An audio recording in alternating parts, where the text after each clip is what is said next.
How's it going? All right. So, I traveled this week. I was in South Carolina. We were getting all the sermons ready for next year. So, we usually write our sermons in a writing team, right? And what that does is it helps us not write our own biases and frustrations, fears, things we're excited about, whatever, our own stuff into the sermons. When you have a team, it kind of takes some of that out, which is helpful, because if it was just me writing, you guys would probably hear the same two sermons every week. I get kind of focused on things. But so that's what I was doing this week. So it was one of those, you know how when you go on work trips like that, like on the one hand, they're kind of fun, but then on the other hand, you come back and it's like, I wish I had never gone because now I'm really tired. That's how it was. Like, I was on that trip and it was good, and I left excited because the girls have not been feeling the greatest, like the change of seasons, and then Lottie's cutting a tooth, and so basically they're in our beds every night, and I get the feet. Nora sleeps sideways. She puts her head on her mommy's belly, and she puts her feet right in my face. So I haven't been sleeping well, so I'm like, dude, I get to sleep in a bed by myself. Oh man, glory, right? And I did sleep in a bed, but I didn't sleep with one of the dudes that came on the trip. That would have been weird. But I did sleep in a bed by myself, but I didn't sleep all that much. And one night I was up all night writing some stuff up and everything. But, and we ate like crap. I mean, I ate so much salt on that trip. I must weigh 20 pounds more. I just bloated like a balloon. That's kind of how it goes when we go on work trips. We eat terrible food. I don't think me and Logan flew home together, and the food we ate that day was like, just, I don't know. It was a fat kid's dream, but it was great. But on the when I got home, you're tired and whatever, and the girls, again, they're still not sleeping great. They're not going to even be here today because they're just all snotty and not feeling good, and everybody's freaked out about COVID, so we figured we'd not scare everybody by bringing in a kid that's been blowing snot for 3 weeks. But I get frustrated because Nora wakes up. She's in a pattern right now. She wakes up at 1 a.m, right? Every night she's up at 1, and she wants to come in our room. And last night I just decided, I've had enough of this. I'm done. I'm not doing it. So she wakes up, I walk in, and just, parenting for the win. I stand in the doorway of her room like this, looking like an angry bodyguard. And she's crying, and I'm like, I don't want to hear it. She's crying. This is not how you're supposed to talk to a 2-year-old to calm them down. But at the time, I guess I didn't care. And she starts crying. I want to hear it. Stop crying, go to sleep. I stand there. Stop crying, go to sleep. 30 minutes later, she's still crying. It's like, this is not working. Now, I'm an idiot because I should have been in the bed with her. If I just climbed in bed with her, it would have been fine. She'd have fallen right back asleep, But I was so frustrated and so just in my own head that I'm like, just go to sleep. I don't know. I'm sure no mom in here has ever done that. I'm sure plenty of dads in here have. After about 30 minutes, I call my wife in, and through the baby monitor, because I'm in that kind of mood. So I yell through the baby monitor. Right. You can imagine how my night went, right? You guys are getting a feeling, wow, Robert screwed everything up last night. Yeah, pretty much. And she comes in and lays with Nora and gets her to fall back asleep. And as soon as she goes to get up, Nora wakes up again. So Nora ends up in the bed. I lost. I lost to a 2-year-old. Story of my life. And I think a lot of times in our lives, those little things that frustrate us make us lose perspective. I don't want her to see me as an angry bodyguard at the door. She's just afraid of the dark. But they cause us to lose perspective, and we can get so caught up in those little things and lose our perspective so much that we don't take the simple action that would fix it. We don't take the simple action that would help. We don't take the simple action that would make someone feel supported. We don't do that. Instead, we stand in our place, we cross our arms, and we act like everybody else needs to fix themselves.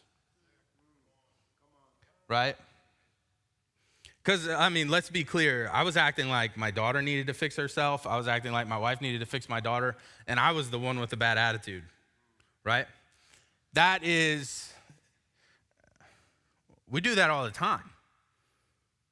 And sometimes we do that over bigger things. Sometimes we do that over smaller things. But we do it all the time. And if we would just take the right action, if we would just do the right thing, it would fix it for everybody. But instead, in our pride and in our anger and in our frustration, we don't act at all, and we make it worse, right? James kind of speaks to that a little bit. We're going to be in James chapter 2. Let me give you a little bit of background. I've said this before, but I'm just going to keep repeating this stuff because I think it's important that you kind of understand the way that the Bible unfolds. So this book, James, is written by James, the brother of Jesus. You'll hear about another James when you read the Gospels. It's James, the son of Zebedee, or James and John, the sons of thunder. They're brothers, James and John. And they were Jesus' best friends pretty much. Jesus, Peter, James, and John, they were all really, really close. And so whenever Jesus needed to talk about something really personal, he'd call just the three of them over. That's kind of how that worked. So that James, James the son of Zebedee, one of Jesus' disciples, he actually was one of the first disciples martyred. And so he is not the person who wrote this book. The person who wrote this book is James, Jesus' brother. And he's one of the leaders of the church in Jerusalem, and that's who he's writing the letter to. And this book, the book of James, is very direct.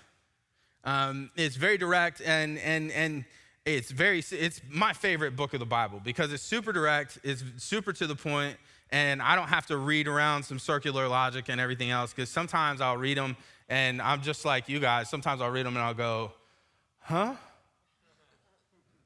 Like, what the heck is he saying? I never have that problem in James. It's just very straightforward. And it makes sense that it would be. He's the brother of Jesus. So if he's Jesus' brother, he literally watched this man grow up. He watched everything he did. And the things that he did would have been more important to him than anyone else. Paul didn't spend a lot of time with Jesus. And Paul was also a theologian and a philosopher and a lawyer, right? So Paul, when he writes, and that's most of what we have in the New Testament, when he writes, he's much more interested in the philosophy, the theology, and how to make all of that work together so that we can create like this life that we're supposed to live. And James is just like, yo, you know what he did, do that. And it just makes sense that it would be that way. And so that's kind of how this is. This passage in particular that we're going to jump into, it talks a lot about faith in action, and that if I don't have faith, if I don't act on my faith, then my faith is dead, is what it says, right? I'm kind of spoiling the whole thing, but I want you to understand some stuff.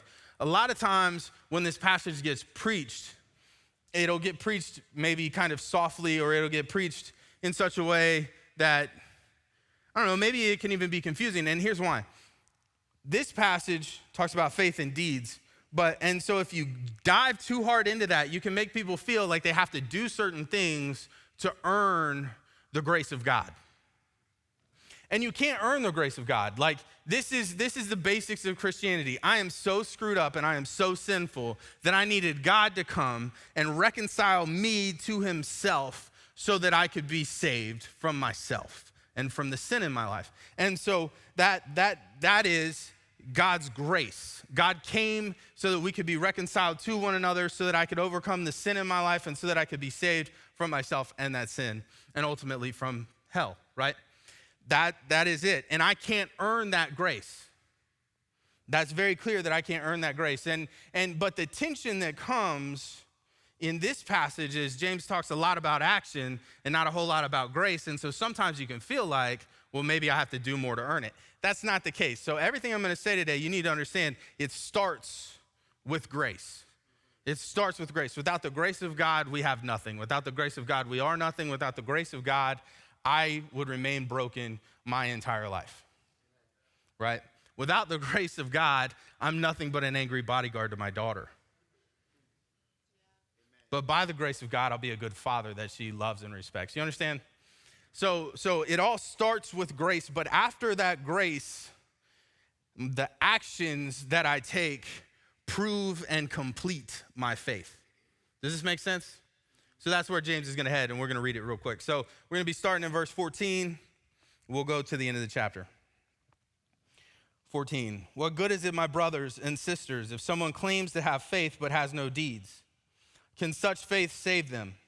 Suppose a brother or sister is without clothes and daily food. If one of you says to them, go in peace, keep warm and well fed, but does nothing about their physical needs, what good is it? In the same way, faith by itself that is not accompanied by action is dead.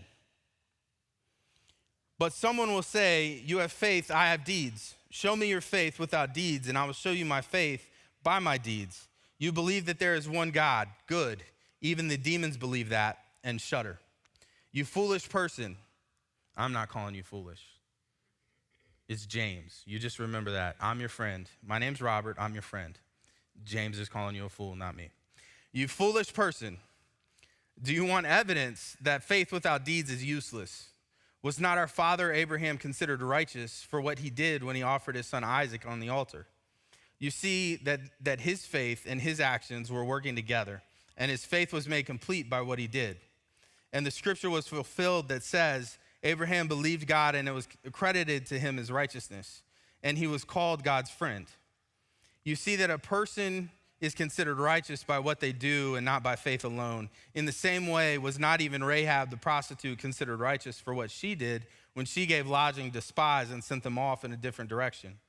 As the body without the spirit is dead, so faith without deeds is dead. So, I mean, that's pretty straightforward. Like, usually this is the part after I read where I would start explaining things to you. I feel like that it makes a lot of sense, right? Like, we could just leave and go to lunch. Nobody wants lunch. I want lunch. I better hurry up. You're going to be hearing me, my belly grumble. The first thing that he's talking about here, if you see someone who doesn't have shelter or food, doesn't have clothes or food, and you look at them and say, go in peace, keep warm and well fed, but do nothing about their physical needs, what good is it? When I speak words of faith but do not act on them, I undermine myself. We live in a culture that doesn't really care about what you do. They just want to hear the right words. Anybody notice that? Like, it's insane. People get away with doing crazy stuff. But if you say the wrong thing, you get canceled in 2 seconds, right? But that's like, when I use that example, that's them. That's just them, whatever, right? But like, let's talk about church for a second.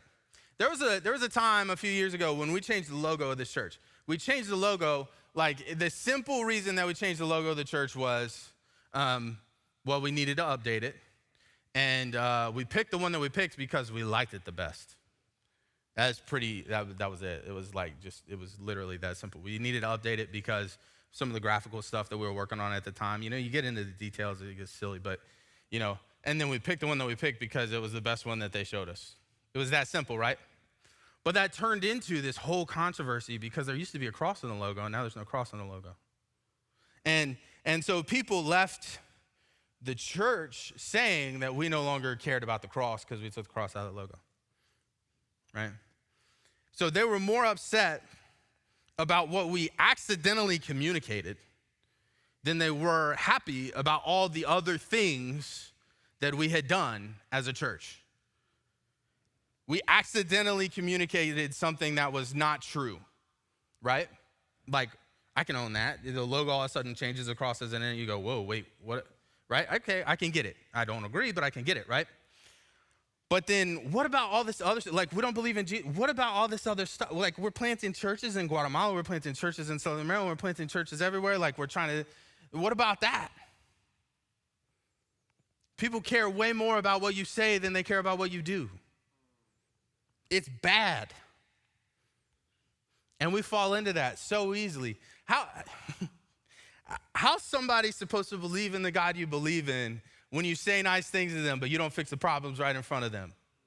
What's going to make them want to like that God, believe in that God, know that God? That God kind of sounds like a jerk.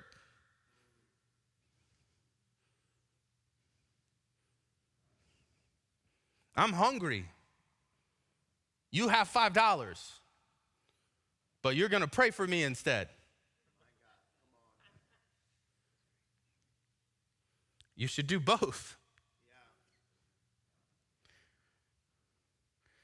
Even more than that, you guys ever had a friend on social media have a personal tragedy?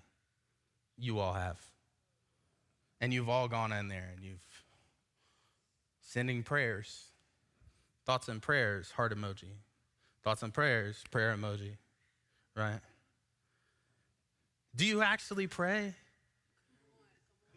Because like if everybody prayed as much as they say they do on Facebook and Twitter,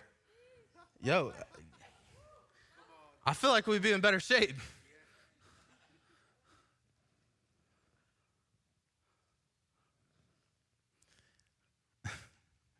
When I speak words of faith but I don't act, I undermine myself. I make myself into a liar. That's what he's saying. That's what James is saying. It's early on in the life of the church, and you know, he's trying to say, like, you have to be about doing the work of the Father. You can't be about sounding good.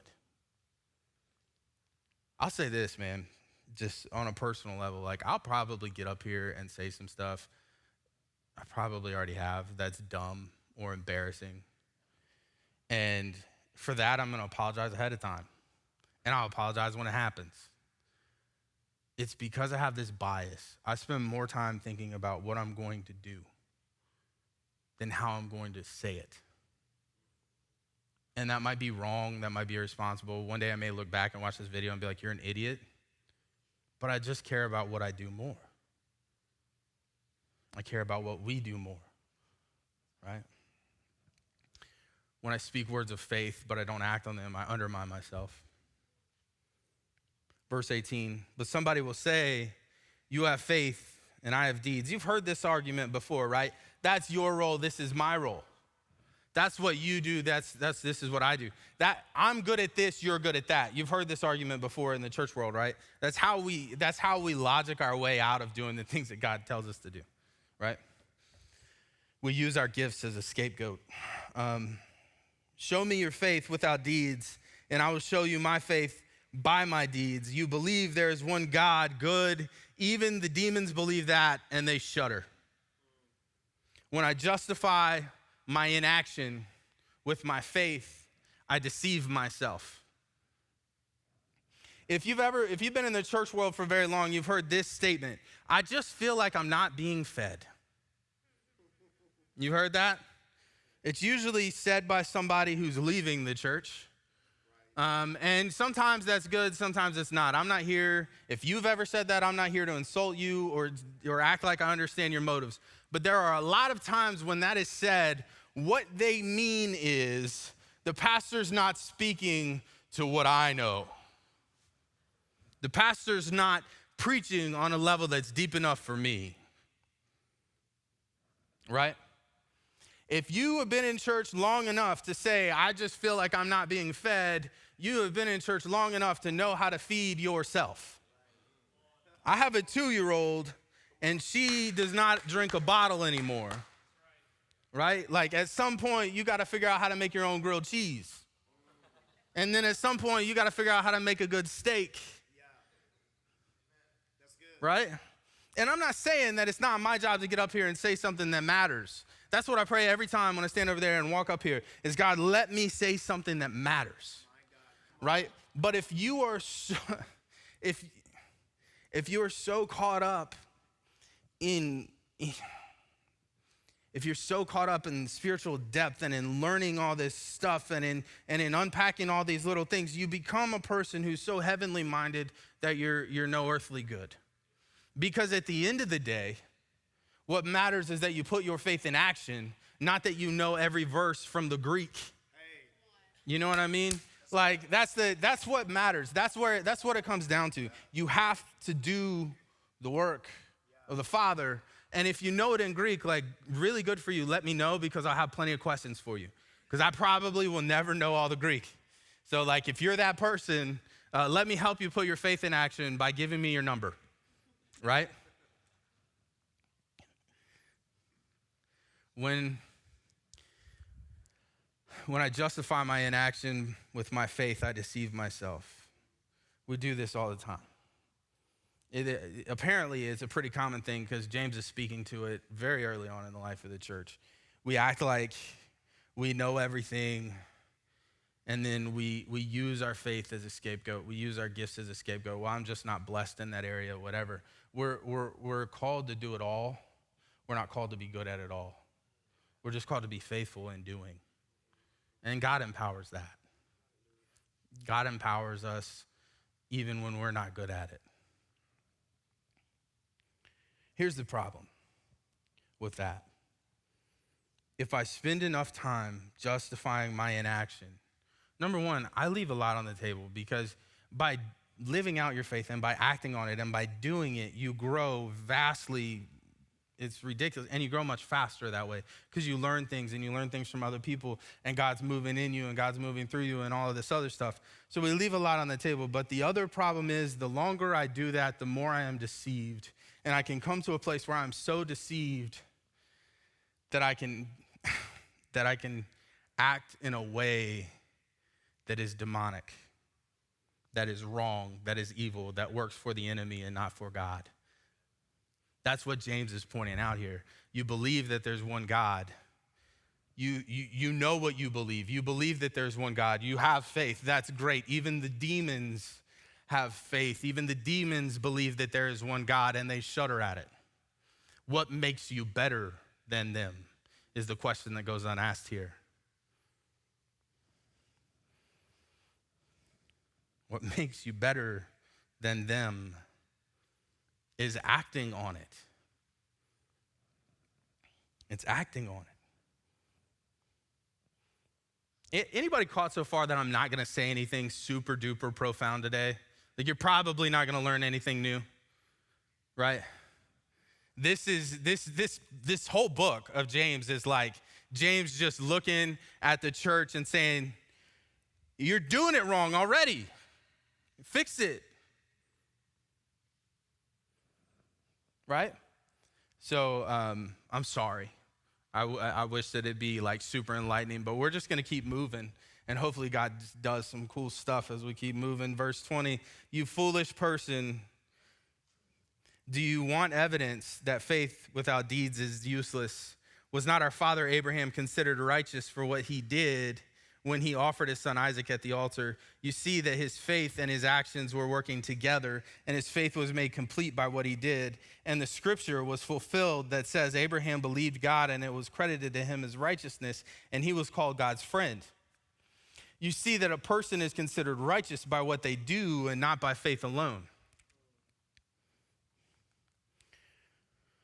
When my actions prove my faith, I walk in the plan and power of God.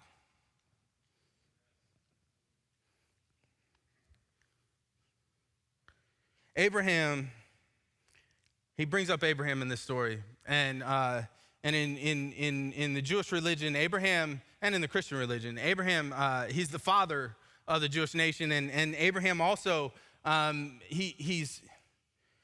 Abraham gets plucked.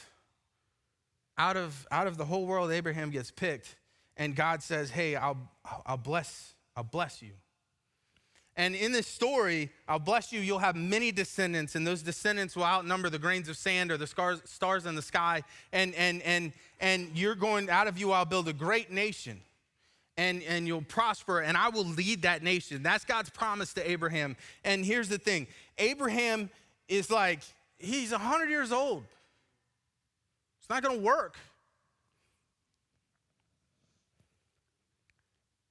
And his faith is proven by the fact that when God gives him a son, he's still willing to sacrifice him and give him back to God. Now, that's a weird story that totally messes with our culture today and is weird, and I'm not going to dive into it. Understand that I recognize that it's weird, and one day we'll unpack it completely. But can you imagine the faith?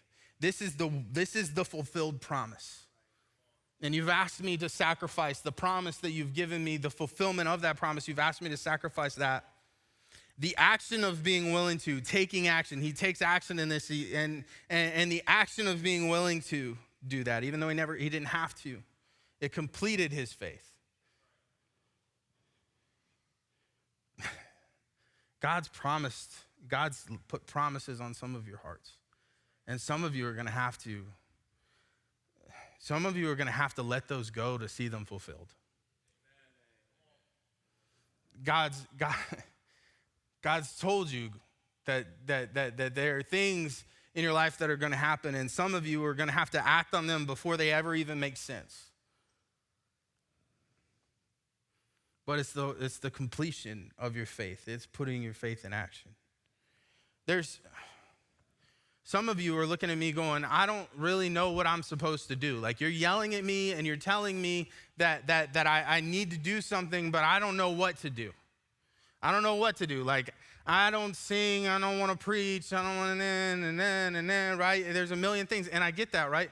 Like, here's one. We have a youth group. You want to teach some kids about Jesus? Be a small group leader in the youth group, right? Like, something. Because if you just sit and you just soak, right? That's what people do a lot of times in church. They sit and they soak. You know what I'm saying? Like, they sit in the presence of God and they soak it in. Here's the problem with sitting and soaking. Anything that sits too long and is wet gets moldy.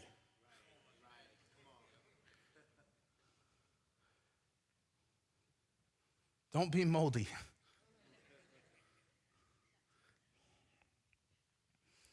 We have to be about doing the work of the Father. Amen. Jesus said that.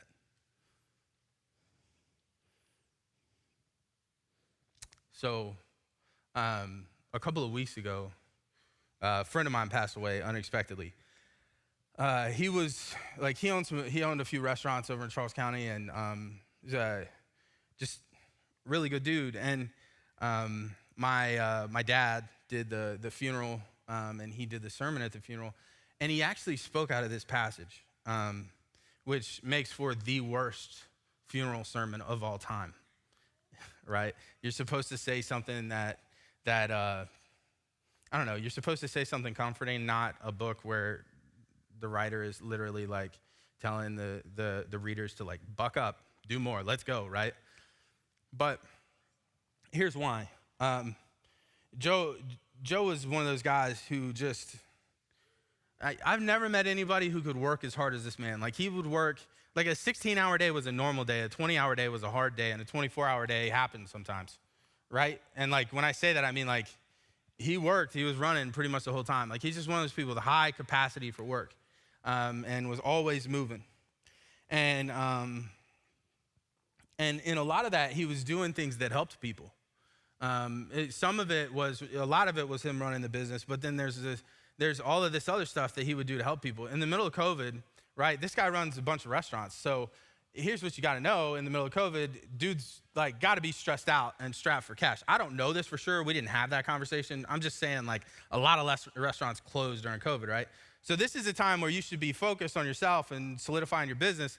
And this man drove up to DC because there was an order of PPE that came in somewhere, but didn't get verified correctly, so it couldn't be used.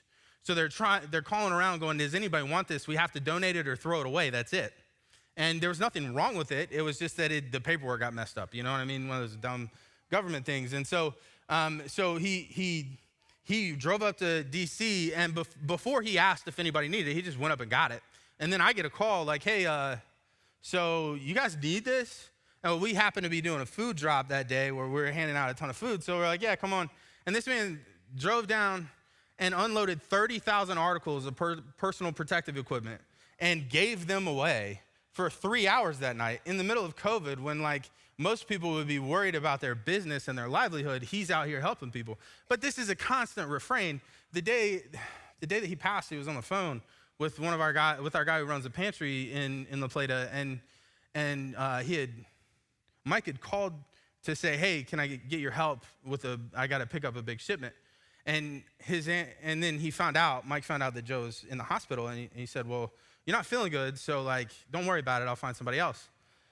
And Joe's response was, I don't feel good today, but tomorrow's tomorrow. Like that was the spirit that he brought to the table all the time. And dude just worked a lot, and in his work, he tried to help people. So my dad's preaching this sermon, and he stood up there and he said, I would trade 100 small group leaders for one more Joe. And if you lead a small group, don't take offense to that. It's not that they're not important. It's that more often than not, when we get in Bible studies and we get in circles, we get focused on ourselves and we don't focus on other people.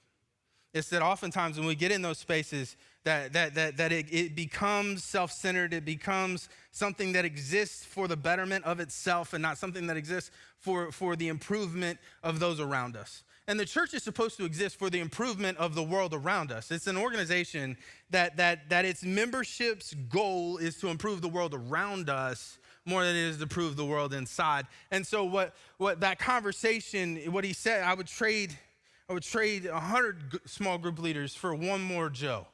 Because, look, this guy, he didn't like the worship music, so he came in late. He didn't go to a small group. He didn't do a ton of the things that we ask. He didn't do a ton of the things that you're supposed to do in church. He just showed up, and he just did what God said to do. He just put his faith in action, and it was powerful. Like,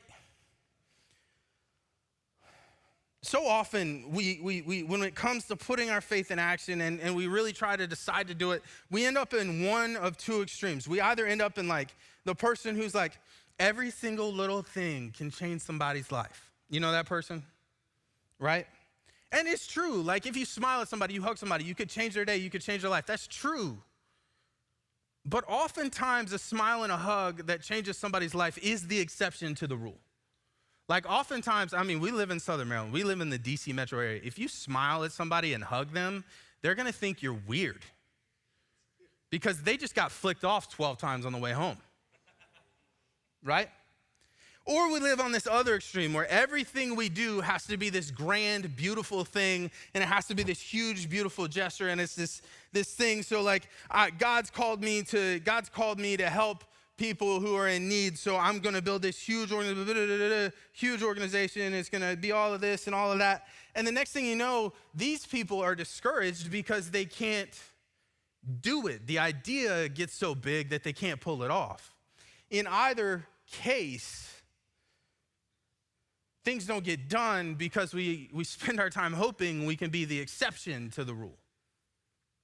At the end of the day, when we talk about putting your faith in action, taking care of people, doing things that matter to people, you live firmly in the middle. You should smile and hug people and do the little things. You should be open to God pushing you to do bigger things, but you should really just be doing what it is that you're good at doing, but doing that thing for other people. That's Joe's story. That's what we're all really just trying to do. And when I put my faith in action, I walk in the plan and power of God. If I have faith without action, I don't walk in the plan and power of God because I'm not walking at all. And if I have action without faith, I don't walk in the plan and power of God because I have no God at all. There's a sweet spot. There's a sweet spot. And when it comes down to it, if you want to live in that place where you're walking in the plan and power of God, you have to be about doing his work. Sometimes it's a smile and a hug. Sometimes it's a huge nonprofit organization. And sometimes it's just not hitting a middle schooler who threw a dodgeball at you at youth group. And instead of doing that, talking to them and praying for them. You get what I'm saying? We have to do more.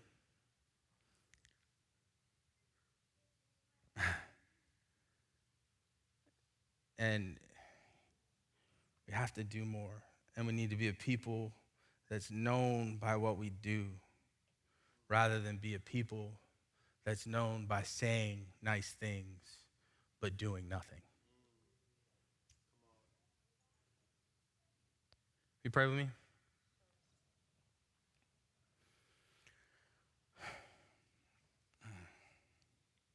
God, I just pray, I pray that you would move us. I pray that you would put action in front of us that matters. I pray that you would put people in front of us and remind us how much they matter. And I pray that you would move us. I pray that we wouldn't be a people that's known by empty words. I pray that we wouldn't be people that are so spiritually minded, so heavenly minded that we're no earthly good. I pray that we could stand in the middle, that we could say the right things and do the right things, that we could keep our eyes fixed on you and still see people in need and still see people that need help. God, I pray that